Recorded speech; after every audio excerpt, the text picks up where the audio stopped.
కేసీఆర్ గారి నాయకత్వం, జీవనన్న నాయకత్వం. ఈరోజు ఒక పండుగ దినం 25వ ఆయుర్వేద దినోత్సవం సందర్భంగా చెలో వరంగల్ కార్యక్రమానికి నిజామాబాద్ జిల్లా ప్రజలంతా రెడీ అయిపోయినారు. ఆర్మూర్ నియోజకవర్గంలో మేము కూడా సిద్ధంగా ఉన్నాం. ముందుగా జిల్లా ప్రజలకు, రాష్ట్ర ప్రజలందరికీ కూడా బీఆర్ఎస్ ఆయుర్వేద దినోత్సవం సందర్భంగా, రజోత్సవ సందర్భంగా 25 సంవత్సరాలు పూర్తి చేసుకున్న సందర్భంలో మొత్తం రాష్ట్ర ప్రజలకు, యావత్ బీఆర్ఎస్ నాయకులకు, ప్రజాప్రతినిధులకు, కార్యకర్తలకు, రైతులకు, రాష్ట్ర ప్రజలందరికీ కూడా శుభాకాంక్షలు తెలియజేస్తూ ఉన్నా. మరి కేటీఆర్ గారి ఆదేశాల మేరకు మేము మైక్ కూడా కట్టుకున్నాం. ఇక మా బండికి అన్ని గ్రామాలలో కూడా ఇప్పుడే జెండా ప్రోగ్రాంలు అవుతూ ఉన్నాయి. ఆర్మూర్ నియోజకవర్గంలో 87 గ్రామాల్లో 36 వార్డులలో జెండాలు ఉన్నాయి. అదేవిధంగా బాల్కొండ ఇప్పుడే మండల అధ్యక్షులందరితో కూడా మాట్లాడినాను.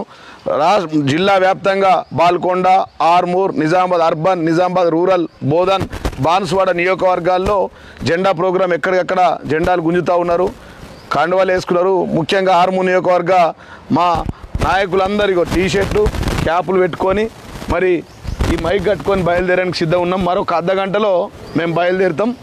మరి దేవుడి దయ వల్ల మరి ఇవాళ వాతావరణం చాలా చల్లగా ఉంది. సంతోషకరమైన వార్త అందరికి కూడా. కాబట్టి నిజామాబాద్ జిల్లా మనం అనుకున్న ప్రకారం చాలా ఫేక్ న్యూస్ వస్తున్నాయి. ఈ వీడియో వేయడానికి ఒక కారణం ఏంటంటే ఫేక్ న్యూస్ వస్తున్నాయి. ఫేక్ న్యూస్ని ఎవ్వరు నమ్మొద్దు.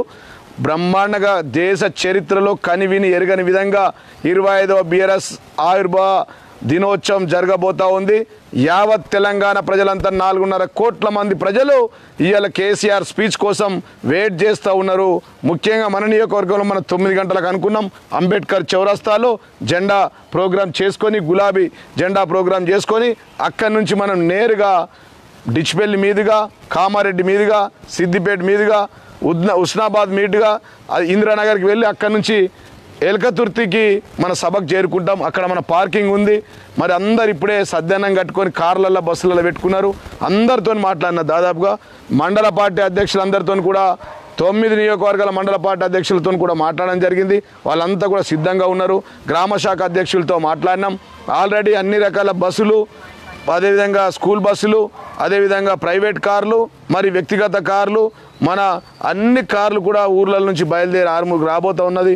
వాతావరణం చల్లగా ఉంది కాబట్టి ఇక ఆలస్యం చేయకుండా ఇదే మెసేజ్ అనుకొని మరి నియోజకవర్గంలోని, జిల్లాలోని అన్ని మండలాల నుంచి పెద్ద ఎత్తున వెంటనే 9 గంటల లోపే బయలుదేరాలా. మేము ఆలస్యంగా బయలుదేరితే మనం ట్రాఫిక్లో ఇరుక్కుంటాం. మనం ఇక్కడ కేవలం 24 నియోజకవర్గాలే ఈ రూట్లో పోతే